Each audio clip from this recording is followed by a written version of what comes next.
Hey, this is George Foreman, and I'm talking sports with Randy S. So is this a definite bet? Are we definitely doing this? We got to talk to Caleb first. What's Caleb got to do with it? He's going to be, it can't be a Nigerian bet if the Nigerian that's on our show isn't a part of it. I got to know what the warrior spirit name is in Swahili or whatever they speak. I will even go on I don't even care, even though you've changed it. It should be up to me what you're called. It should be up to me as the winner of the bet. But I'll even allow that. I will allow some input from Caleb as to what the name will be. I think that's the only fair way. I got to know what I'm signing up for. It's like the guys that go to the tattoo shop and they get some Japanese writing and they don't know what the words actually are, and then the tattoo guy just changes one little thing and makes it a completely different meaning. And you see those douchebags walking around the beach all the time. I don't want to be that guy. I want to have an authentic Swahili or Nigerian name. I don't know where Swahili is. I don't know if that's a thing. But it's a thing. I don't know if it's in Nigeria. It was there in Kenya when I went to Kenya. Okay. Well, I want to do something authentic. I want to be real and authentic, and then I'll get a tribal tattoo of some kind of warrior from Nigeria. We can even get some input when Hakeem comes on, because his mother is from Nigeria. Well, perfect. So between him, whatever input he wants, if he even wants to get involved in it, or Caleb. And I got to know what to wear. I don't know what kind of battle armor they wear in Nigeria, the warriors. No, there's no. Now you're being stupid. Because I have a suit of armor of knights. The knights in shining armor. We all know what they wore. They have the shield and they have the sword. And they have the battle. I know the face that lifts up and you can joust and all the different techniques. I know what the gladiators carry. Are you being an idiot now? No, I'm being serious. You're always an idiot. I want to know what the African warriors use. It doesn't matter. It does. You don't become Nigerian until after you lose. Right now, you're a putz. So if you lose to David Vieira, let me rephrase that. When you lose to David Vieira, then you become a Nigerian because your name is now Nigerian. So no Nigerian war, whatever, no Nigerian soldier. You're going in. What's the Nigerian word for loser? We could call you that. Well, let's find out what that is. That's all I'm asking for. Little reference points. Well, what difference does it matter what it is if that's what you're going to be called? Because it's important to me. I want to know. But are there any words that is a great warrior outfit? Is there any words or any terminologies that will be off limits for you being called? Well, yeah. I mean, it has to be something champion-based. Well, first of all, hold on. How is it champion-based if the whole reason you have a Nigerian name is because you just lost? Well, yeah, I didn't think this one through. Yeah, you did. but I can't have a loser name. It's got to be but at least I fought a world champion. All right, we'll get with Caleb, who I should get some is taking the day off because he went and tried out for another NFL team. We're not going to release what it is, just in case, he does or doesn't get signed and he doesn't want people to know yet. All right, but on the phone with us right now, also fighting this weekend in Las Vegas, let's welcome Hakeem Dawodu. Hakeem, how are you, sir? I'm good. Thanks for having me. How you guys doing? Not too bad. I know it's just the beginning. It's Wednesday, so just the start of fight week. What is fight week like for you? Fight week, basically touchdown, do a little weight check, see where my weight's at. Sweat out some of the stuff from the airplane. I always like to do a shakeout, especially when I get fresh off the plane, and deal with all the interviews. So today I'm dealing with all my interviews. So today I'm quite busy. I'll probably have interviews till about 4 o'clock. Hopefully no longer than that. And then do the water load and start cutting this weight. How do you get through the next couple days? Is it kind of like going back to school and it's the last week of school? Summer vacation starts Friday, which really means Saturday morning you can sleep in, only you can't sleep in. It's fight day. Is that kind of like you're counting it down to summer vacation? No, to me, I just look at it as work. This is my 74th, 75th fight coming up in my career. I've been here lots of times, so I just look at it as work, and it's nothing different. Of course, each fight is going to be the biggest fight of my life. It's because it's getting bigger and bigger, but to me, I just look at it as work. So are you really not even thinking about the fight on Saturday? Do you kind of wait till Friday? No, of course the fight's on my mind every day, all day. I'm not gonna let it stress me out. I'm not worried, but me and my team, we all have one goal, and we're gonna be all thinking about that goal till it's done and dealt with. But at the same time, this is my 9-10 UFC fight coming up. I've only had one fight that hasn't been on pay-per-view for the UFC, and we're going towards, getting that title run, getting my ranking back. And it's a very important fight. So it's definitely that I'm not thinking about it. We are thinking about this fight, and it's important to me. And after I get a win on Saturday, there's no denying my top 10 spot. What's the strangest, craziest, funniest, whatever other word I can think of, that's ever happened either to you or involving you in the middle of a fist fight?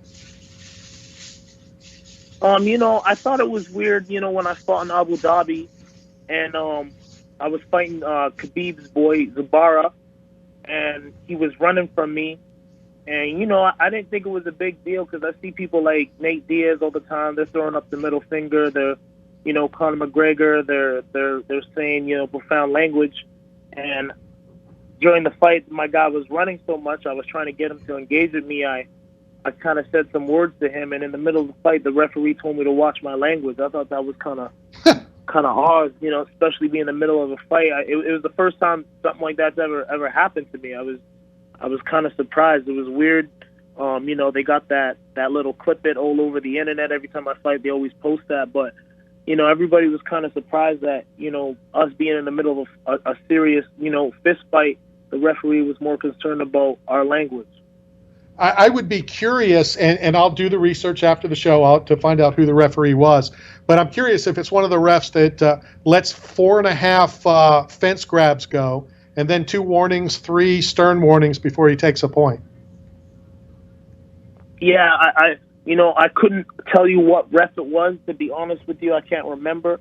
But yeah, it was definitely kind of strange. During the fight, I was like, okay, whatever, sorry, whatever. But afterwards, all my coaches and all my friends were like, yo, what was up with that dude? He was kind of stressing about the wrong thing. Like, you're in a fist fight and he wants you to make sure you're, watching your language. Talking nicely. Talking nicely, yeah. Talk to me nice. Hey, Hakeem, so I know you come from Nigerian descent, and before you came on the program, Randy is very good friends with David Vieira, who just won the 2022 World Master Jiu-Jitsu Championship in Vegas. And so he set it up to where David and I are going to grapple, and we're going to fight. And if I lose, I've agreed that I would let Randy, the owner of the show, change my name to a Nigerian name. And our co-host, who is from Nigeria. Caleb Bennock from the NFL. So I need an authentic, like, Nigerian warrior name, something that says bravery. Even if I lose to this world champion jiu-jitsu master, I would like to at least go in as a warrior. So what name can I use if I lose? I'd say a nice classic Nigerian name would be, I'd say my grandpa's name, Tunde. Tunde. All right, write that down. I wrote it down. That's fine. We'll do that. Are you good with that? I like it. So that's what we'll do. And I guarantee you, I'm so sure that this is going to happen. I'm against tattoos. I don't know if you have any. Matt has them. Everybody involved in this radio show has them. I told him that I would get a tattoo if David Vieira loses to this clown. The Tunde. Well, you're not Tunde yet. It's once you lose, you become. Is every walkout the same to you, or the same thoughts? Is the same thing going through your mind as you're walking to a fight? Yeah, I would say so. Every fight, of course, the game plan is going to be slightly different. But when I walk out, it's always the same words I'm repeating in my head, the same things I'm saying. So yeah, every walkout is actually very similar, because I always have the same goal to go on there, perform my absolute best, to put the pressure on them and look for the finish and just do whatever it takes to win. So yeah, every walkout is very similar. I find myself saying the same words in my head. Give me your thoughts on your opponent. Give me your thoughts on Julian. I always look at the strengths first. So the first strength I noticed, he was quite tall. He's 6'1". Second strength I noticed, he seems to have decent cardio. And the third strength I noticed, he likes to brawl. He's game to get into brawl. But then I also look at the weaknesses. I saw that he got knocked out by Julian Arce, which is somebody that I beat handily in New York. I've seen that he's been knocked out a lot of times. I've seen that he also has very poor defense and, not the highest fight IQ. So that's something definitely we're going to take advantage of. Of course, me being the least hit featherweight of all time, that's my stat. And, coming from that Muay Thai background, I got very great wrestling defense, very good grappling. I see myself putting him away either on the feet or, I could even catch him in a submission.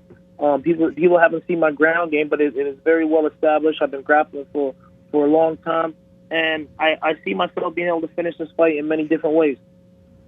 Can you watch a fight as a fan, or are you always trying to pick up? And the reason I ask you this, and I've asked a lot of fighters this, I'm a judge in the state of Florida, and I will purposely, if I want to enjoy a fight, I'll purposely look away for 5 or 10 seconds, because then I feel like I can't judge it. I can't tell you who won because I missed 10 seconds. Then I can sit back and enjoy it and not always be working. Can you do that? Can you separate enjoying watching to trying to pick up things to better your craft? Definitely. It all depends. Like any fight at featherweight, of course, I'm going to look at it as either competition or future competition. But, any other fight, like when I see the featherweight, lightweight fights, I always feel very competitive because those are people that either I can move up in or they can move down towards me. But any other fight, 135, 125, the welterweight, 185, light heavyweight, I always enjoy those fights, and I can usually just shut it off and just enjoy the fights. I love watching fights, especially when you're not on the card. You can just really sit back and enjoy it. What can the fans expect when you get back in the octagon on Saturday? They can expect a high-paced fight, lots of pressure. They can expect me throwing everything at them in the book. And definitely they can expect a very high chance of me finishing this guy and me calling out some very high names and solidifying myself in the top 10. Awesome. Very good stuff. Hakeem, thank you very much for your time. I know that we have your address. We're going to send you a care package from 8 Man Strong for coming on and talking to us. More importantly, and most importantly, have fun on Saturday. Thank you. I really appreciate that. Thank you, sir. Hakeem Dawodu, back in the octagon on Saturday. He gave you a name. Yeah. Caleb's going to come on after this break. We're going to talk more about your new Nigerian name after you get the crap kicked out of you by David Vieira. This is the Tan Talk Radio Network. Hey, this is Carl Eller from the Minnesota Vikings Hall of Fame. You're talking sports with Randy Harris. 8 Man Strong is not simply about the biggest or strongest. It's about those who have survived true lows, suffered, faced demons real or in their heads, and are fighting to come back against it all. If you live with a passion for greatness and strength and resilience towards all obstacles that may attempt to derail you, if you are bold and aggressive in the pursuit of the things you want in life, if you are meant to overcome everything that stands in your path of reaching your goals, then you are 8 Man Strong. Does your garage door opener seem to have a mind of its own? Or is it a squeaky or noisy garage doors? Sounds like they need a simple tune-up.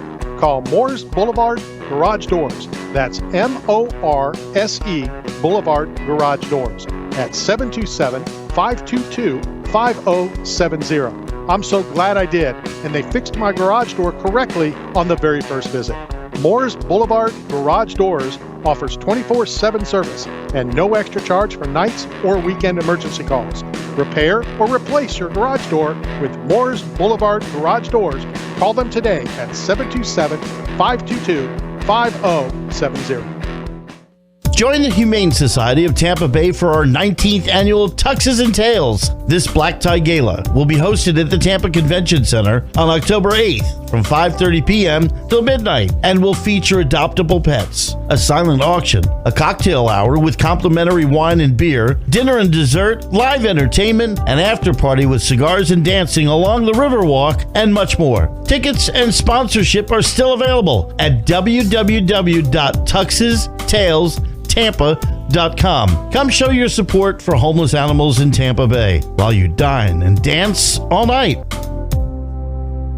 You're hungry. Where do you go to eat? Berg Sports Bar and Grill. You want to have a drink? Where do you go? Berg Sports Bar and Grill. Having a get-together with the guys from the softball team? Where do you do it? That's right, Berg Sports Bar and Grill. Located at 1320 Central Avenue, St. Petersburg, right across from Tropicana Field, Berg's is the best place to take the whole family for food and fun. Going to a Rays game? Have dinner before the game at Berg's, and after the Rays win, come and celebrate with all your friends at Berg's, right across from the Trop. So come down and see Berg and the whole gang at Berg Sports Bar and Grill. Berg Sports Bar and Grill. Construction companies always face hiring challenges. Do you need temporary help on your project? Or maybe you want a true partner for all of your staffing needs? Staff Zone is construction staffing excellence, providing both skilled and general labor positions. And we want to work for you. For all of your construction staffing needs, call us at 877-247-ZONE or visit us online at thestaffzone.com to find your local branch. Our staffing professionals are eager and ready to earn your business. That's 877-247-ZONE.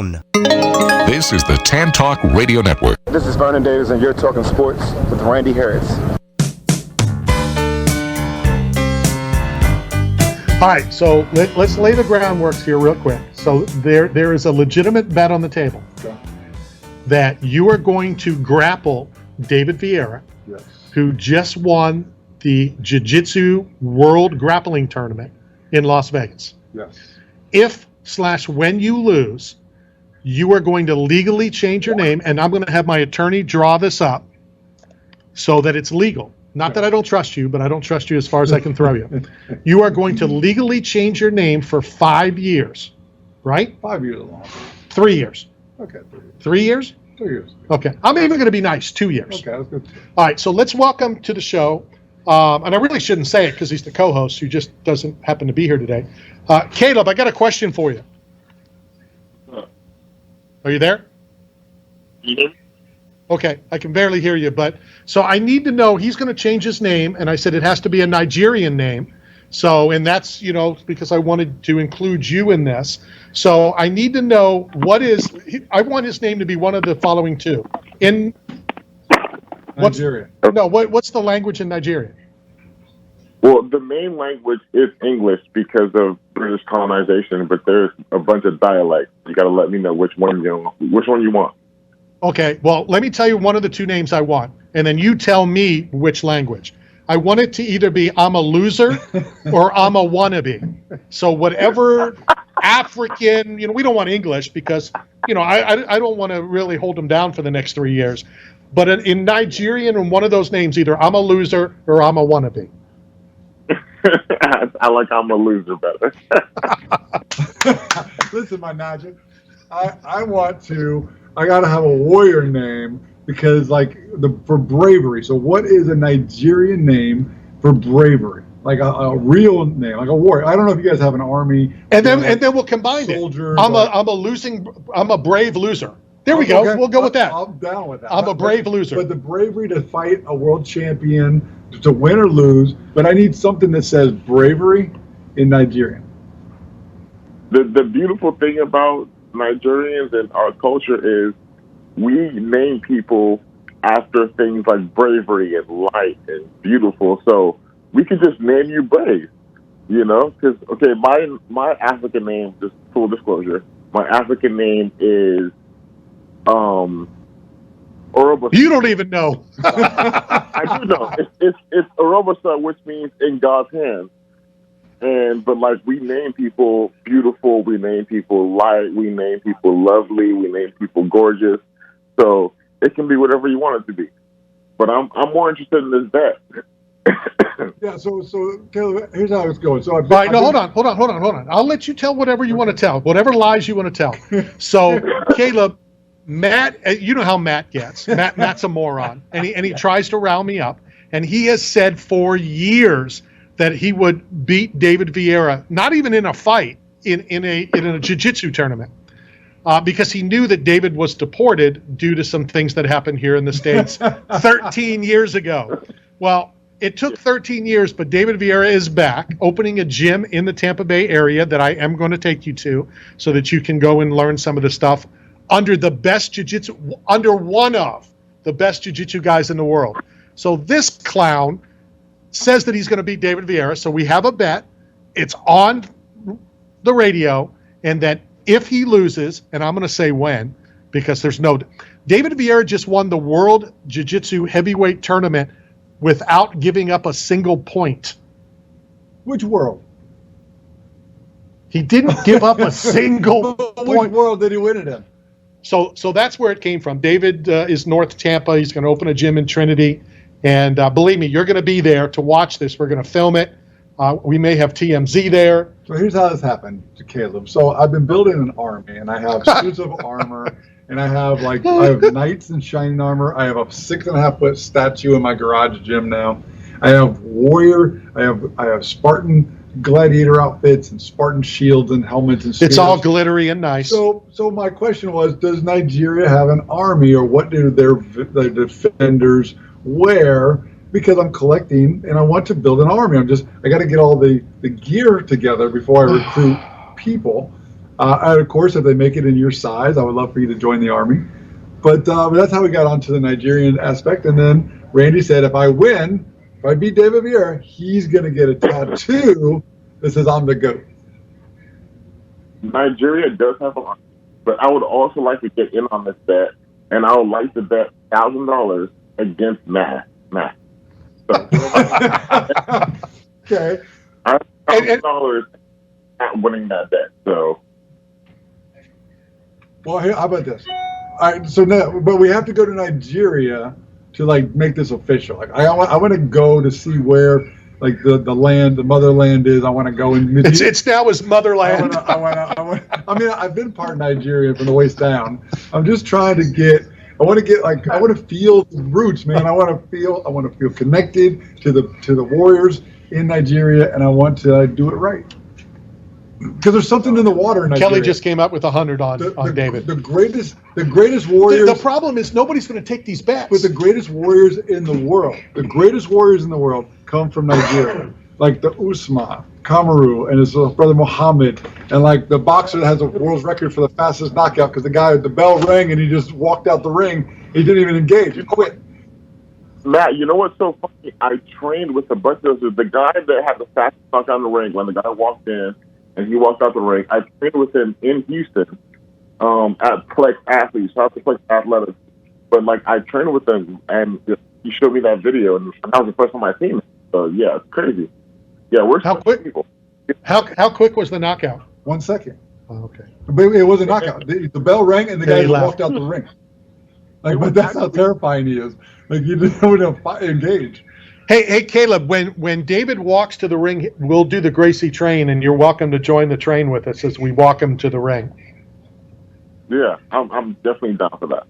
But Caleb, it's been misinterpreted over the years. When I first heard of this David Vieira guy, one, I didn't know who it was. Two, Randy called him no legs. I didn't know he called him legs because he was so good at grappling. It's two different people, moron. I thought it was no legs. Legs is a different guy. Legs is not David Vieira. I thought it was a guy with no legs, and I agreed to that fight. Now, all of a sudden, I got to fight with a world champion jiu-jitsu guy. But you know what? I'm a Nigerian warrior at heart, and I'm not going to back down. And I'm going to go DDP yoga before I do it, so I'm loose. I don't want to pull a muscle. I'm on the phone right now, and I do have a hot take for you that I've been thinking about for a long time. So I'm share it with you. Yeah. Okay. The more I think about it, the more I listen, I think I'm going Nate Diaz with an upset win for Hamza Chimaev. What? The UFC sent Kazim out to kill him. Yeah, everybody thinks Hamza's going to kill him. I think Hamza is going to get his first dose of reality of fighting a big name guy. I think Hamza is going to dominate the fight, but I think Nate is going to catch him in the 4th or the 5th round. I really, really do. I think Nate pulls the upset out, and we have a whole nother talking point for the next couple of weeks. When you say that he's going to pull something out, do you think it's going to be on the ground where most people assume is the only place he's going to win, or do you think he's going to surprise and shock the world standing up? I don't think on the ground. From just listening to him and knowing how he is, I think he wants to knock Nate Diaz out standing up. So I think he's going to try and fight this man standing up, and Nate is going to catch him in a random place when he's standing up, and then he's going to finish it with the TKO. That's really what I think. I've been thinking about this for a while, and even though Hamza is a better fighter, he's younger, and sidebar, there's been a whole thing about like how the fact that the fight game is catching up to regular sports, which is because for the longest time, the fight game was the older you get, the more you learn and the more dominant you can be. But now kids are starting to fight from when they're 10, 11, 12, 13, 14, 15 years old. And so they are getting these credentials and they're becoming black belts younger and younger. So it's catching up to football when you're 32 years old, you're out of your prime. That's kind of how fight game's going. But I think that Nate catches him in the later round. Speaking of older, and we only have another minute or two as we have to head back out to Las Vegas as we continue talking about to fighters for this weekend. A very old fighter known as the GOAT, Anderson Silva. It's now been signed and agreed, taking on Jake Paul. Give me your thoughts. I'm super excited. I'm super excited for Anderson Silva versus Jake Paul.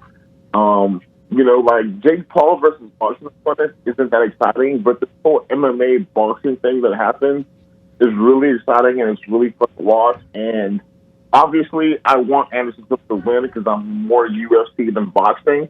But I'm fired up to watch it. Like I really am. And I'm excited to see your thoughts on it. Well, we can talk about it next week when you come back, and I'll throw this out real quick. I like Anderson Silva. I believe I've only purchased 2 MMA-related T-shirts in my lifetime, and one is an Anderson T-shirt. He's been awesome to me. I like him a great deal, but I would love for Jake Paul to win by knockout, and then people are going to say, oh, the fight was fixed. Yeah, it's always fixed on people. That's the funny thing. Right, exactly. Caleb, we got to run, but thanks for coming on. Get ready with that Nigerian name because Matt is going to become Nigerian 10 seconds after he walks out of David's gym. All right, guys. Love you guys. Miss you. I'll see you guys in a week. We'll see you next week. That is our co-host. Had some things to take care of. Caleb Benenot. All right, let's hit a break. When we come back, we'll head back out to Las Vegas and speak to Julian Erosa. Also gets in the octagon on Saturday. This is Knockout Radio, brought to you by 8 Man Strong and Staff Side.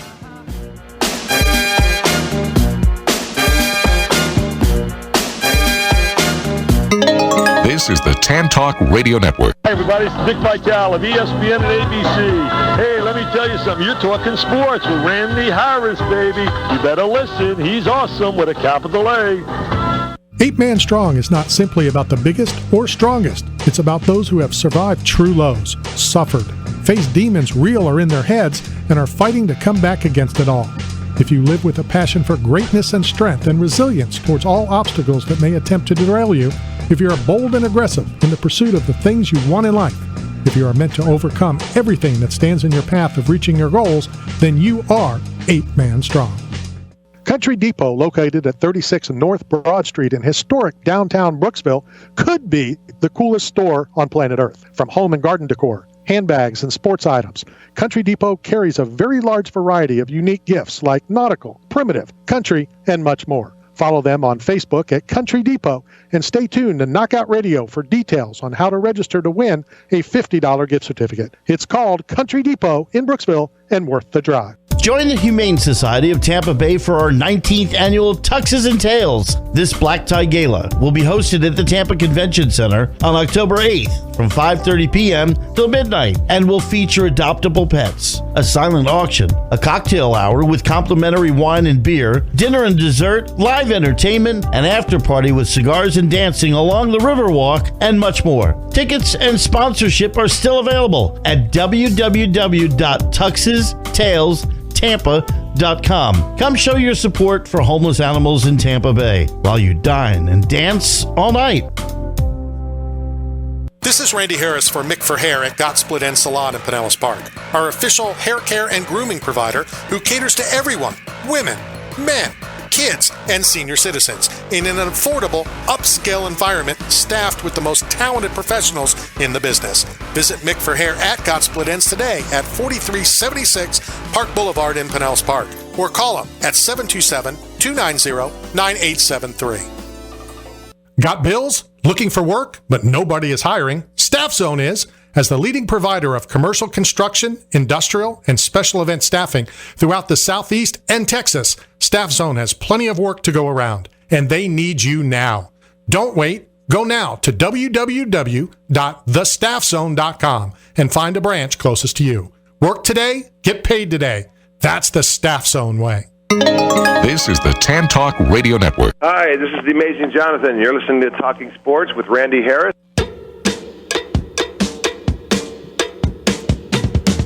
Amazing Jonathan recently departed as well.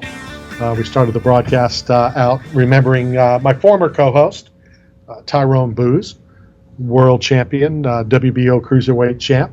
And you're right, one of my favorite memories of this career that I've had stemming from the early 80s was walking. We flew into Germany. They tried to, really throw us under the bus with the gym, kind of like Rocky Balboa. And, we had to go through a strip club to get to the gym downstairs.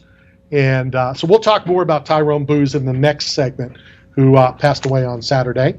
But let's talk about something better. Let's try to pick up everything. Okay. UFC returns. It's a Saturday, so of course they return. Let's welcome to the program, Julian Erosa. Julian, how are you? I'm doing fantastic. Thanks for having me on, brother. We appreciate your time. What's fight week like for you? Fight week for me is, there's a lot of weight cutting involved. For me, I'm 6'1", and I, normally walk around 170 pounds. So to make 145 pounds, it's, I got to do everything pretty perfect for my weight cut. So I try to stay a bit lighter with the training. Usually I'm training twice a day, every day. And so the fight week is more like, training about 60% intensity for maybe 1 or 2 times a day, just kind of depending on how I'm feeling.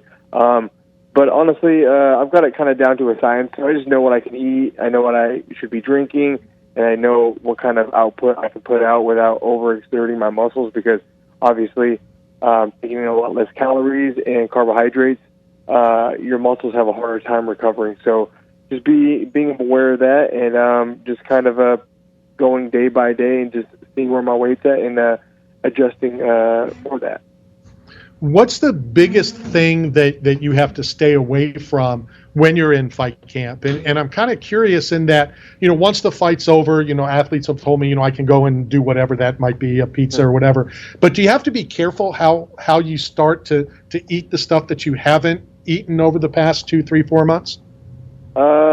I would like to say you should be careful, but I definitely am not, and most fighters aren't. I mean, good examples, obviously, like Paddy Pimblett, the guy's...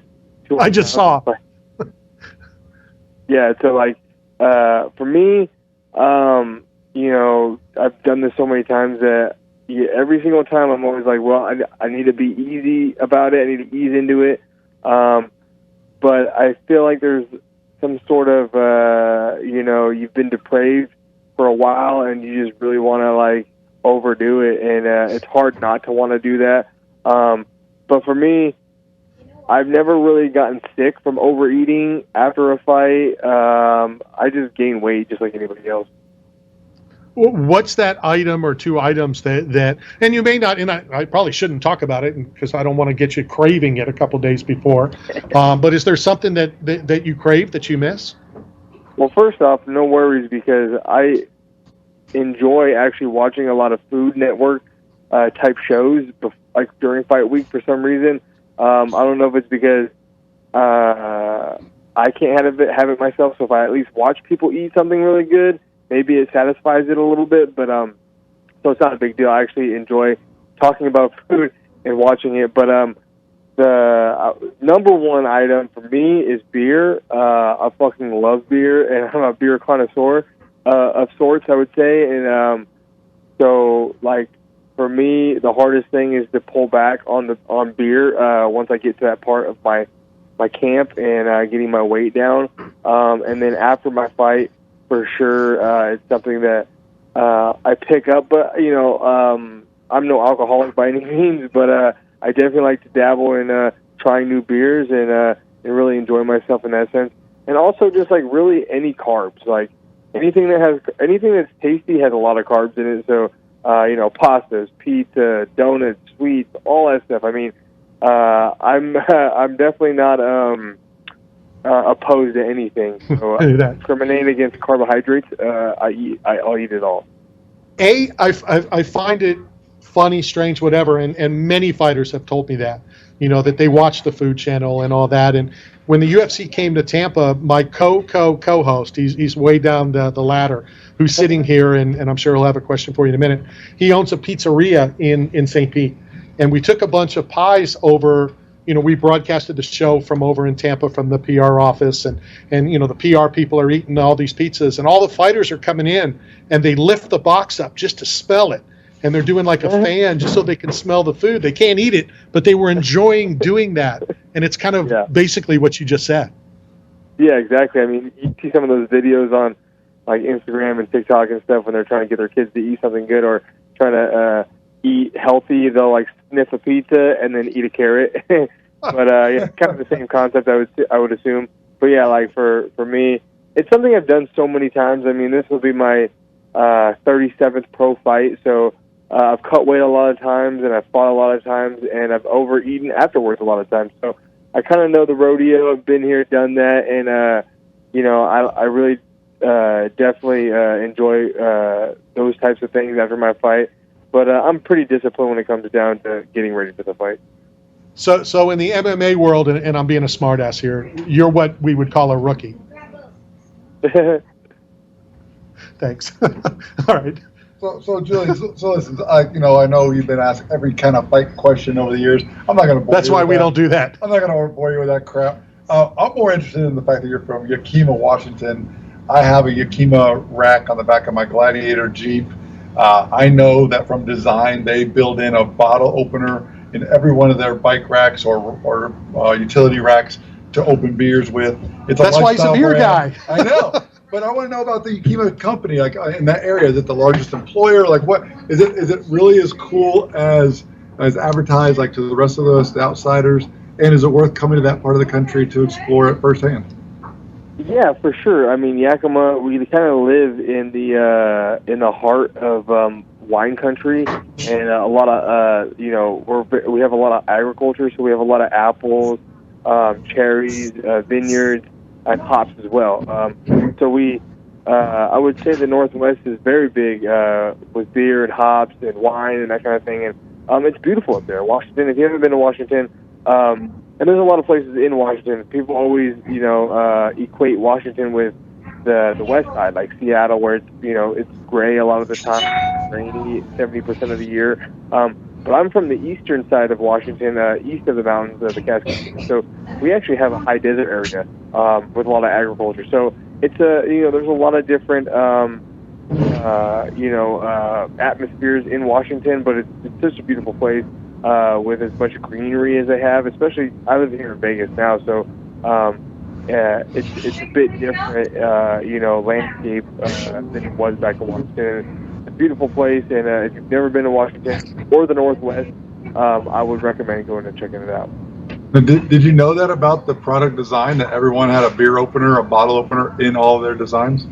Oh, I had no idea, because the Yakima racks are actually they don't make them anymore, and so or I'm pretty sure they don't make them anymore. But every once in a while I'll see them, and I actually had no idea that they were from Yakima. I just thought it was just a coincidence, but over time I figured that out. But that's cool. I've never had a rack, a Yakima rack of my own, but that's a cool little detail that they have a bottle opener on everything.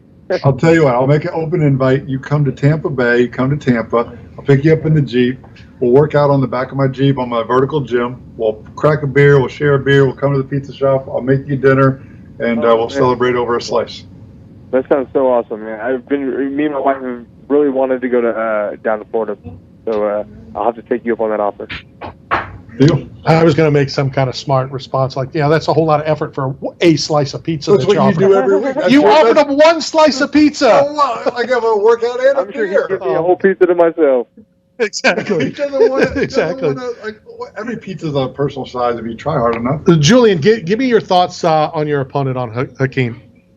Hakeem Dawodu is definitely a good kickboxer, Muay Thai type of guy, and you know, he's been impressive in his fights with just his kind of fight IQ. He's not a crazy exciting fighter, but he definitely knows his way around the octagon and what he needs to do to win fights. And for me, I've always been a bit unusual with my striking and unorthodox, and I think I can frustrate him a little bit with that, and that's kind of my game plan. What are you thinking? What's going through your mind while you're fighting? Are you like on, are you thinking ahead? Are you thinking things down the road, or are you just flowing and trying not to think? Yeah, exactly. You know, I think the best way to fight naturally is just to let the reactions happen, because I mean, we train day in and day out, multiple times a day. We've drilled the moves that we do in the cage. You know, I've thrown, I couldn't imagine how many jabs I've thrown. So, like, it's not, I don't need to think about throwing the jab. It should just happen. And so I think that's the best way to go about it, is to be reactionary. Obviously, you don't want to be just defensive and be reactionary in that sense, but to be more reactionary than to try to think about what you're going to do while you're doing it, because we don't train like that. We drill and we think about what we're doing when we're drilling, but when we're going live, we're letting it happen, and so I think that's the best way, and is to be organic about the situation. I think that the novice fans, that are still slowly, joining the sport that we all love, they don't understand that. Like, they'll see, we're based in Tampa, St. Pete, a lot of spring training baseball here. They see pitchers that take ground balls on the mound over and over and over, and they're like, why are they doing it? It's so that they don't think. They just instantly know. You turn, you throw to first base. Well, the fighters do the same thing, and I don't think fans realize that. No, for sure. Yeah, I think that is with any kind of physical activity, any kind of sport, just repetitions. I mean, you see a quarterback throw, thousands of throws, every single week probably. So same with the pitchers, the same with anything.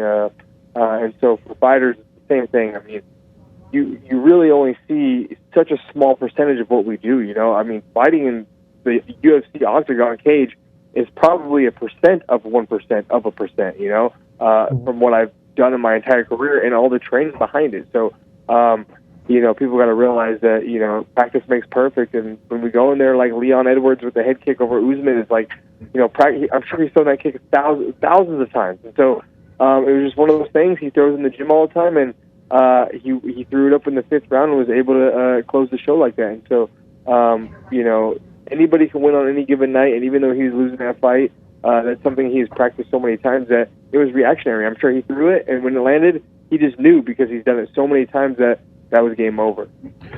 It's funny that you brought that up, and Kamaru is a really close friend of mine, but it's one of the reasons I love this sport. Pick any other sport, football, except for Atlanta playing the Patriots, the 28-3. If it's a large, deficit, they can't come back and score 6 touchdowns in the 4th to win the Super Bowl. But in a fight, in an MMA fight, it can happen. Leon Edwards lost every round and every part of round 5 until he threw the leg kick. That's what I love about this sport. You never know. Yeah, exactly. That's, I've been an underdog, most of my fights. I think Peterson, I was a favorite, but a slight favorite. But the Sean Woodson fight is a great example of that. I took that fight on 3 days' notice. Little did everybody know I was training pretty hard for that, even though I had no idea there was a fight. I wasn't really getting ready for a fight. I just kind of, upset with my own situation with the UFC. I'd been cut twice, and I was 1-4, and I was just I told myself, if I'm going to go to these small shows and fight again, I'm going to be the best. So, I was training my butt off, and then COVID happened, and then the opportunity opened up for me, and I was the biggest underdog on the card, and people were calling me the parlay killer, because everybody had me losing that fight, obviously, and was able to, and I was probably losing that fight. I might have been down 2 rounds. It was a close fight. I think he won the first round. The second round was a little closer. And even the third round, I got dropped in the third round. I jumped back up and was able to drag him to the ground and Darce choke him when I probably was going to lose a decision in that sense. So it's the same thing as Leon Edwards. It's not as fantastic and as shocking as that fight, but it's similar in the sense. Sounds to me like that's a badge of honor being called a parlay killer. No, for sure. It's obviously if you're a parlay killer, then you overcame the odds that the betting was against you, and so and I always like to be an underdog, and I'm always rooting for the underdog. If I'm watching fights and I don't know neither one of the guys, and I'm not like a fan of either one, or I haven't seen a fight before, I always go for the underdog. I don't know what it is. You just always want to see the underdog win, and I think everybody likes that kind of story. Absolutely. Julian, thank you very much for your time. Have fun on Saturday night. I know we have your address. We're going to send you a care package from 8 Man Strong for coming on and talking to us. And let us know about getting down here to Tampa Bay. We'll take care of you. Oh, man, I really appreciate it, guys. Thank you so much. Have a good time. Enjoy Saturday. That is Julian Erosa back in the octagon on Saturday. It's going to be a good card. And I know the UFC was pretty surprised when they said, are you coming out? Because we would be broadcasting from the Apex right now. Yeah. And we would have all the guys, all the athletes on, they're live. And I do love doing it. I do miss doing it. But I had to pick and choose. And I love New York. So I took the funds that we have allotted for this fight this weekend, and we're going to do Madison Square instead. When I say we, I don't mean you and me. Oh, I thought we were still French. No. You're Nigerian now. You're Nigerian. You're not French. Well, there was a fight in France this past week. Yeah, there was. Now, I was going to say not that it matters, because it does. I love your wife more than you do. You should. Is she going to be upset at me when you legally change your name? Depends on what it does, like what it means, or how to pronounce it. Well, I think she'll be mad no matter what. Probably. Yeah. So she didn't have a tattoo on my name. Like, she's not that girl. Like, some people get tattoos of their significant other. Yeah, no. Like, and that's like permanent. Yeah, no. And then, if you're going to leave them, you have to find Stallone changed it to his dog or something. Right. And you got to find or find someone with the same name. Yeah, exactly. So, so it's I almost bought a jersey, just so you know. So somebody that I know on Facebook had a game-used Buccaneer jersey. This guy's name is Josh. Okay. And I almost bought it because I knew a Josh. Okay. I almost bought one for Jake, too. Well. Because I know, Jake's going to get his own. Okay. Like I said, I can't believe I'm going to root against Anderson Silva. But I so badly want Jake Paul to win. Yeah. I really do. I think he will. I don't know about that. Anderson Silva's the real deal. He has beat former champions in boxing. Yeah. It's not that he beat Tito. He beat Chavez. So you're saying he's the best boxer of all time? No. Oh. The best boxer of all time is Rocky Balboa. What? He's not real. It's like saying the Tooth Fairy is like the greatest. That's like on all these Facebook chats and stuff about WWE. Roman Reigns would never be the heavyweight title if he didn't have help, or if he couldn't read. Because he can read, he's the Universal Champion. People hate when I say that. It is kind of disrespectful. No, it's not. But it's real. Well, it's not real. It's scripted. No, but it's real. Like your comment is true.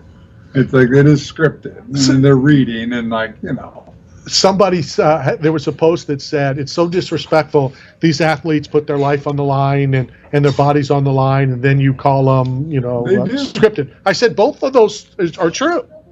Both is true. It's scripted. One of the guys, Owen Hart that fell to his death. I watched it. Did you? I watched it live. Now, they didn't show it. So what they did was, I remember it vividly. I was in my back room. I was watching the pay-per-view. I paid for the pay-per-view. And they showed him up on the rafters. And then he was supposed to, lower down. And I guess they forgot to connect it. Right. And as soon as he fell, they knew, and they switched off. And, yeah, that was horrible scene. And then that Mick Foley, Undertaker falling off of a steel cage. Well, he didn't fall off. He got thrown off. Well, thrown off. Right. But I mean, those guys absolutely. go through irreversible damage for the sake of entertainment. I was watching, all these that are now on, I think it's A&E. There's some really good stuff and some really good programming and the rivalries and whatever.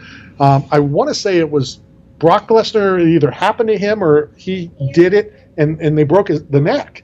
They came off, and whoever it was and I'm sure a WWE fan, that's listening can let me know. They got up on the ring and they were going to jump, and whoever it was said, once I got up there, I'm like, what did I do? Because now I have to go through with this. Yeah. I can't now come down. Right. And when he did whatever, he broke his neck. Well, I actually had an opportunity a few years ago when I opened up a pizzeria inside the LA Fitness. The girl that actually ran the smoothie bar was a former WWE wrestler, Shannon. She went by the Scream Queen Daphne, the Scream Queen. And she had so many injuries from being a pro wrestler that she ended up on live Facebook, took her own life. And I know there's Suicide Prevention Week, and they did a big story at the Skyway about the Nets and how many lives they've saved already. They've had like 18 attempts and only 2 succeeded. And, so during the week where suicide's so important, it reminded me of that story because these people are left broken afterwards. Oh, absolutely. And DDP has gone out of his way to help fix these wrestlers and to bring them to stretch them and do yoga and to rehabilitate them. Because once they're done for the company, they are on their own. Well, it's like that in every sport, For sure. and in the world that we live in. And I've gone through one of those with Paige. I drove to the studio, and DDP put me through one of those things. And the one thing that I remember was, A, it was fun, B, it was hard, and 3, it flew by. Now, I don't know if it was because Paige was doing it, and it was just Paige, me, and another trainer that was there. So, maybe the thought of, DDP is kind of walking me through all this stuff, and I wasn't thinking, A, this is painful, or, I'm out of shape, or, I want to say we did 45 minutes in like 10, because that's all it seemed like. I don't know if you know this. I'm a little disappointed, but I'm extremely happy. Does that make sense? Okay. So we spoke to Bray Wyatt, 2 weeks ago? And Bray Wyatt told me, as we talked, and I told him that I am I'm not a fan of anybody. Correct. I am a huge fan. Matter of fact, his uncle is one of my favorite wrestlers of all time. You did mention that. And his dad, Mike Rotunda, was a favorite of mine. Barry Windham is one of my favorite wrestlers of all time. So we started to talk. And, Bray Wyatt was let go by the WWE, and he was training here locally. And, so we're talking, and he was such a down-to-earth guy. And he goes, maybe I'll set something up, and maybe we'll come do the show. My uncle, my dad, and me. That'd be amazing. The only problem is Bray Wyatt got a gig. He did get a gig. And he's back with the WWE. He's back working. I wonder if Vince is pissed that his son-in-law is now bringing back some of the athletes that he let go. Yeah, you got to think there's some right? truth to that, yeah. And you would also have, now there's 2 ways to look at this. There's a conspiracy theory, okay? You would think that if Vince is gone, what did everybody think? Vince isn't gone. Right. Vince is gone, right. But Vince isn't gone. Of course. So now the son-in-law comes in, and he's trying to set his own. But do you think by him bringing back people that Vince let go is trying to tell the conspiracists Vince isn't involved anymore? Sure. With Vince saying, hey, bring back Bry, bring back, who's the other real big dude that went to all the BKFCs? I can't think of his name. Oh, we're talking about Big Show? No. It'll come to me. But the other big, huge dude, Braun Strowman. Braun Strowman. So they brought him back as well. Oh, look, here's a reenactment of me and David Vieira. Look at that, Steve. That's me putting my puppy to sleep. Look at that photo, Randy Harris. That's a beautiful sight to see. Yeah, that's going to be a lot like what David Vieira is going to do to you. All right, is there any part of your body, I'm even going to help you here, that is off limits? Well, my neck. So David can't rear naked choke. I actually ruptured a disc in my neck doing jiu-jitsu in Brazil. I almost had to have emergency surgery because it ruptured. No, that's fine. So the neck is off. You know what's crazy? Like I had to hold my head up for 3 days because if I wanted to look somewhere, if I let go, it would fall. Oh, I love that. Your neck isn't off limits anymore. So yeah, because I want your. But I would say anything from like, let's go with like the toe up down to like the top of my foot, like that little bone, right, and then all of the toes. So basically this part of my foot is allowed. You can use this part so he can submit your toe. No, not the toe. Toes are off. Oh, the toes are off. This part of the foot. I have a feeling you're going to back out. What do we call that? Like a bridge or something? I don't know. I don't know. Or my arch? This has been a lot of fun, I got to admit. The guests were awesome. Caleb giving you your name. My warrior name, my Nigerian Me name. telling him he didn't even know his real name. He had it written down somewhere. No, I did know that was because I've seen it on the internet on Wikipedia. Caleb will be back next week. All good stuff. UFC this weekend. Yes. Bare Knuckle, we were trying to get Britain on, who fights for a belt. So best of luck to her. Absolutely. And best of luck to you in your ass whooping that's about to come. You know, you're not going to get beat up. You're just going to get hurt. What's not true? I've been beat up before. Well, you're not going to get beat up. You're not going to get beat up. No, I'll be sore. Well, I don't even think it'll get to a point, honestly, and I know we got to be quick. I don't even think you're going to be sore. It's going to happen so quickly that you're going to tap before you know it to save yourself permanent damage. Wow. The good thing about being retarded is I don't know when to tap. I'm tapping now. This is Knockout Radio. I want to thank 8-Man Strong and Staff Zone for all of their support. And Matt will be replaced instantly. See everybody next. Not simply about the biggest or strongest. It's about those who have survived true lows, suffered, faced demons real or in their heads, and are fighting to come back against it all. If you live with a passion for greatness and strength and resilience towards all obstacles that may attempt to derail you, if you're bold and aggressive in the pursuit of the things you want in life, if you are meant to overcome everything that stands in your path of reaching your goals, then you are 8-Man Strong. Got bills? Looking for work, but nobody is hiring? Staff Zone is. As the leading provider of commercial construction, industrial, and special event staffing throughout the Southeast and Texas, Staff Zone has plenty of work to go around, and they need you now. Don't wait. Go now to www.thestaffzone.com and find a branch closest to you. WTAN Clearwater, FM 106.1, WDCF Dade City, FM 102.3, WZHR Zephyr Hills, FM 104.3. Listen.